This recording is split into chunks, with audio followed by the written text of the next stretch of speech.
ఇక మనం ప్రత్యక్షంగా చూడవచ్చు. ఇక్కడ చింత చెట్లు కూడా ఉన్నాయి. గ్రామాలు ఏ విధంగా నాశనం కాబడుతున్నాయో చూడు. ఇక్కడ ఇది బేస్తవారిపేట. ఏ విధంగా వేల ఎకరాల వ్యవసాయ భూములను ఫ్లాట్ల దందగా మారుస్తుంటే ఏమాత్రం పట్టించుకొని వ్యవసాయ శాఖ అధికారులు ఈ పని ఇదిగో ఈ విధంగా చూడవచ్చు. ఏ విధంగా గుళ్ళు కడుతున్నారు, నకిలీ గుళ్ళు. మళ్ళీ అలాగని ఏమన్నా ప్రాణ ప్రతిష్ట ఉంటుంది ఆ గుళ్ళు అంటే ఏముండదు. ఉత్తరాయి పెట్టేసేది అక్కడ దేవుడు అని చెప్పి ఎరిపప్పని చేస్తారు.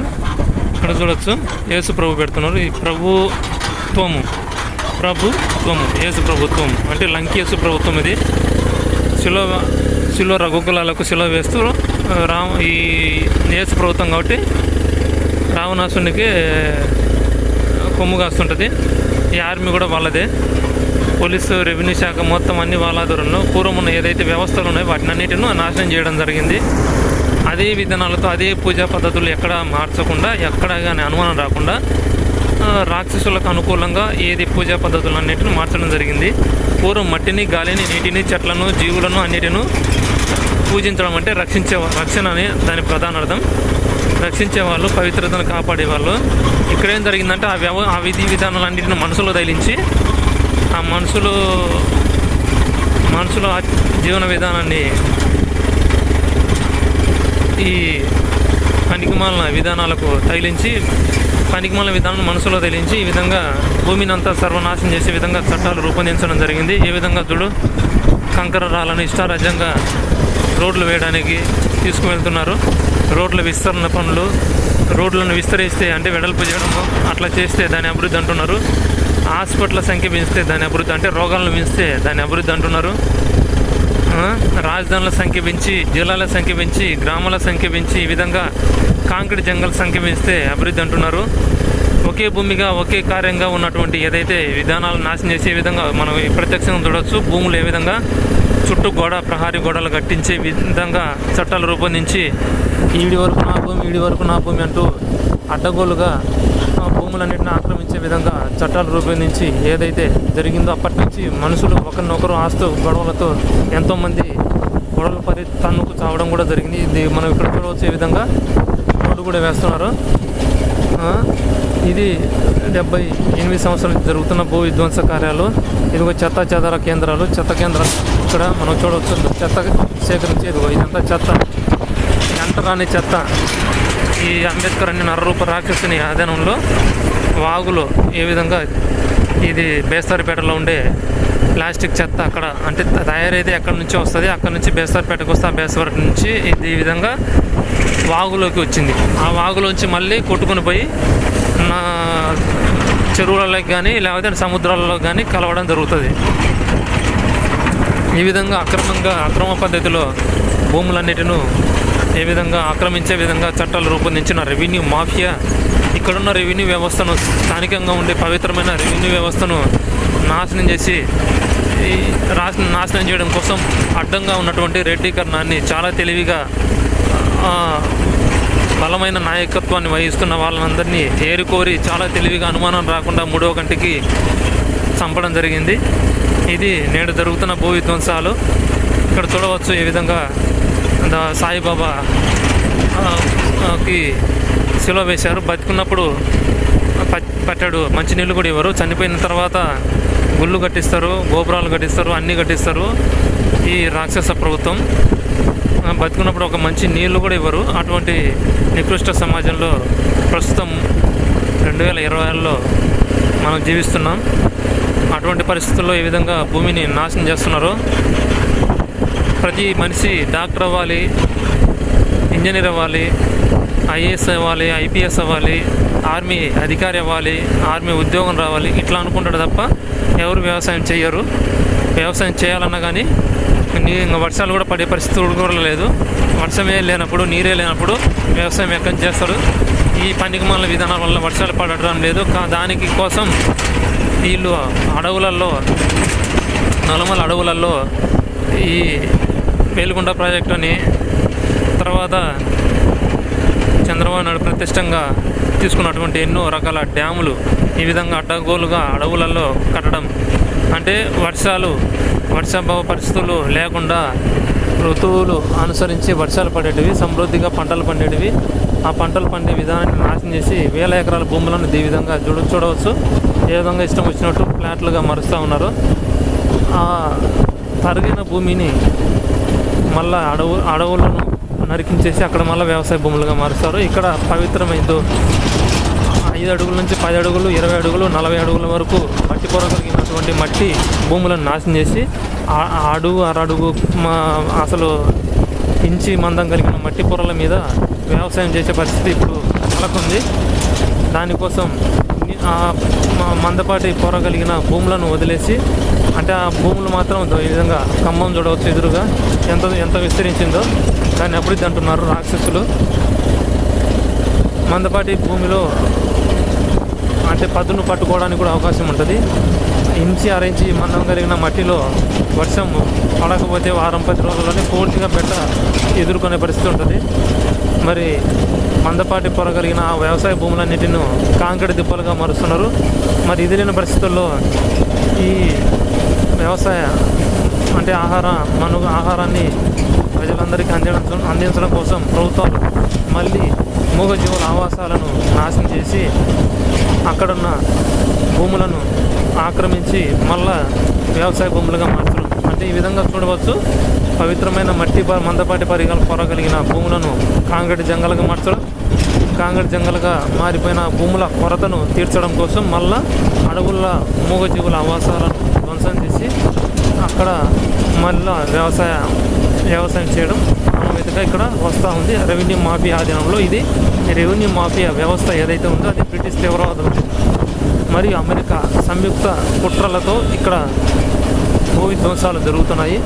తర్వాత బోర్లు వేయడం అయితే వ్యవసాయ భూములలో బోర్లు వేయడం, ప్రతి పొలానికి బోరు వేయడం ఏదైతే ఉందో అది సరైన పద్ధతి కాదా, పర్యావరణ అనుమతి ఉందా లేదా, దానివల్ల జరిగే నష్టాలు ఏంటి, లాభాలు ఏంటి, అవన్నీ ఏమి తెలియకుండా దేశ సేవ అని చెప్పి దాని మీద అంటే దేశంలో జరుగుతున్న మంచి చెడుల మీద ఆలోచించే సమయం కలిగినటువంటి ఏదైతే వీర జవాన్లు అని చెప్పుకుంటున్న ఇండియన్ ఆర్మీ తీవ్రవాద సంస్థ, దాని ఆధీనంలో మంచి చెడుల విశ్లేషణ సమయం పూర్తిగా కలిగినటువంటి ఇండియన్ ఆర్మీ త్రివిధ దళాలకి, కానీ అక్కడ ఏం చేస్తారంటే గడ్డి చేయడం, చున్నం కొట్టడము, రంగులు వేయడము, బూట్లు నాకేయడము, బూట్లకు పాలిసి కొట్టడము, ఇట్లాంటి పనికిమాల చెత్త పనులన్నీ చేపిస్తుంటారు.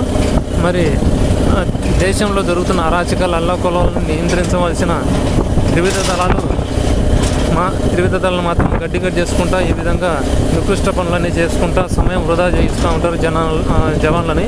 అది కూడా నిద్ర కూడా పోనివ్వకుండా కుట్రపూరితంగా 4 గంటలు 3 గంటలు నిద్రపోయే విధంగా చేసి బుద్ధిని పనిచేయకుండా అంటే బ్రెయిన్ అనేది పనిచేయకుండా చేయడం అది ఒక కుట్రలో భాగమే.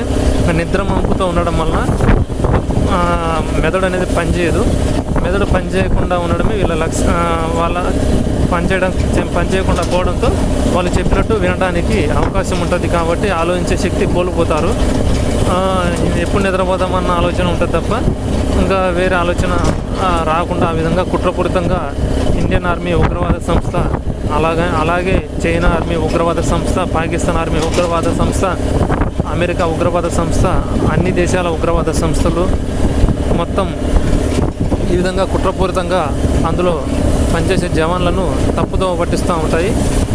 మరి ఏదైతే ఉగ్రవాదులు అని చెప్తున్నారో తాలిబాన్లు, వాళ్ళు అసలు ఉగ్రవాదులు కాదు. ఆ తాలిబాన్లను రూల్ చేస్తున్నది, నిర్మించింది, స్థాపించింది, ప్రతిష్ఠించింది, అదేవిధంగా ఆర్మీ దళాలను కూడా స్థాపించిన వాడు ఒక్కడే.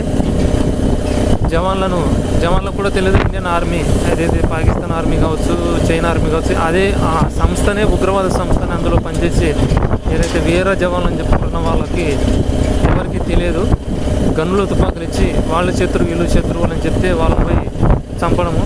అలాగే ఎవరైతే ఉగ్రవాదులు బార్డర్ క్రాస్ చేసి వస్తున్నారని చెప్తున్నారో వాళ్ళను కూడా రూల్ చేసేది కూడా ఏదైతే ఆర్మీని రూల్ చేసేవాళ్ళే దేశంలోకి చొరబడుతున్న అక్రమ పద్ధతులను చెప్పుకున్న వాళ్ళే రూల్ చేసేది. ఇక్కడ మనం ప్రత్యక్షంగా చూడవచ్చు ఏ విధంగా మళ్ళీ కొత్త ఊర్లన్నీ కడుతూ ఉన్నారు. ఈ మధ్యనే ఇక్కడ ఒక ఇల్లు కూడా లేదు. ఒక రోడ్డు మీద ఒక చిన్న ఆంజనేయ స్వామి గుడి కడతారు. ఇంకా దానికి పక్కన ఇంకా మొత్తం ఇష్టం వచ్చినట్టు ఇల్లు కడతారు.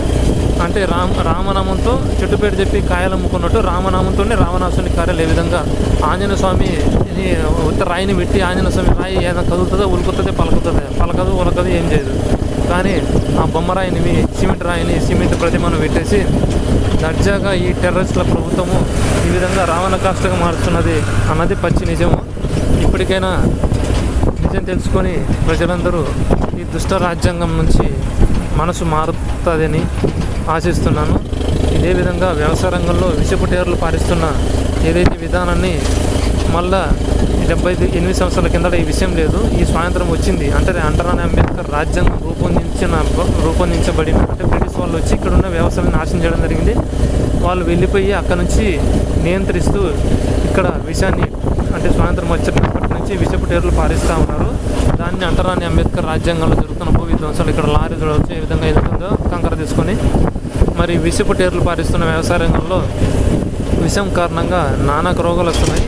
ఆ రోగాలు క్యాన్సర్లు, షుగర్లు, బీపీలు, హార్ట్ అటాక్లు, చర్మ వ్యాధులు, కంటి చూపు కోల్పోవడం ఇవన్నీ జరుగుతూ ఉంది. మళ్ళీ దాన్ని నియంత్రించే విధంగా మళ్ళీ వైద్య వ్యవస్థను తీసుకుని రావడం జరిగింది. రోగాలు తెప్పించేది వీళ్ళే, మళ్ళీ తర్వాత యాక్సిడెంట్లు చేయించేది వీళ్ళే, మళ్ళీ యాక్సిడెంట్లకు గురైన వాళ్ళని మళ్ళీ బతికించేది వీళ్ళే, రోగాలు నయం చేసేది వీళ్ళే. ఇదొక వ్యాపారం, ఇదొక వ్యాపార దందా. ప్రజలను బిజీగా పెట్టి ఈ విధంగా రాక్షస ఆనందం పొందుతున్న రాక్షస వ్యవస్థలు.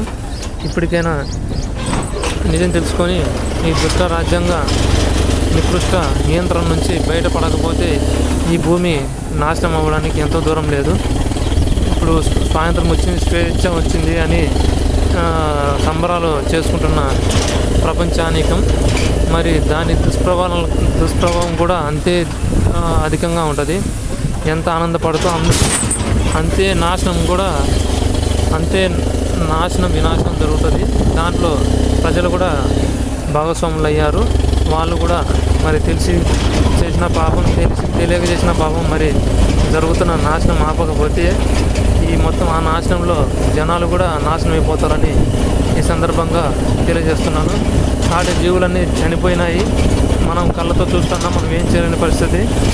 మరి మనల్ని కూడా నాశనం ఆ రాక్షస శక్తులు మనుషులను కూడా నాశనం చెయ్యవు, మనుషులు కూడా అంతమొందించవని అట్లా మనం అనుకోగలము. ఇప్పటికే జరిగిపోయిన నష్టాన్ని మనం భర్తీ చేయాలంటే ఈ నికృష్ట రాజ్యాంగ కుట్రలను మనము తెలుసుకొని ఎన్నికలలో ఓటు వేసే ముందు రాక్షస కార్యాలకు కొమ్ము కాసేవాడా లేకపోతే అబద్ధపు కుట్రలు మాయమాటలు చెప్పేవాడా అని కొంచెం తెలుసుకొని ఓటు వేయగలరు.